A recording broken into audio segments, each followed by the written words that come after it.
சென்னை அம்பத்தூரை அடுத்த புதூரில் சாலையோர கடைகளில் பிளாஸ்டிக் கவர் வைத்திருந்ததாக அபராதம் விதித்த மாநகராட்சி அதிகாரியிடம் சரமாரியாக கேள்விகளை எழுப்பிய மீன்கடை வியாபாரியின் காணொலிதான் தற்போது இணையத்தில் வைரலாகி வருகிறது.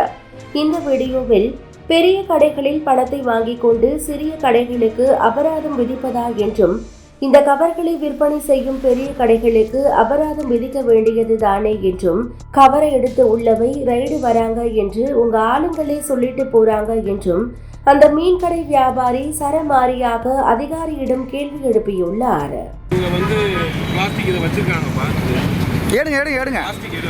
வச்சிருக்காங்க. அது 100 ரூபா ஃபைன் சொல்லியிருக்கேன். 100 ரூபா ஃபைன் முடியாதுன்றாங்க. நம்ம போய் இது பண்ணணும் நோட்டீஸ் ரெடி பண்ணணும். நீங்கள் 100 ரூபா ஃபைனை யாரும் முடியாதுன்னு சொல்லலை. இந்த ஏரியாவில் கவர் விற்கிற கடையை நீங்கள் ஏன் ஃபைன் போடல வரைக்கும்? அதை தான் நான் கேட்குறேன். ஏன் ஃபைன் போடல? உங்களுக்கு தெரியுமா ஃபைன் போடல? நீங்களா வீடியோ சரி ஒரு நிமிஷம் நீங்கள் ஃபைன் போட்டிருக்கீங்களா? அப்போ இந்த கவர் எங்கேருந்து வந்துச்சு? இந்த கவர் எங்கேருந்து வந்துச்சு? அதுதாங்க எங்கேருந்து வந்துச்சு? இவங்க எப்படி விற்கிறாங்களோ அதே மாதிரி தெரியாதமா விசித்தனமா. சார், ரைடு வரது மாதிரி உங்கள் ஆளுங்களே சொல்லிட்டு போகிற ரைடு வந்து கவர் எடுத்து உள்ள வாங்கிட்டு நான் மீன் கடை தாங்க வச்சிருக்கிறேன். உங்கள் ஆளுங்க வந்து சொல்லுமா வீடியோ எடுத்து கொடுக்கட்டா?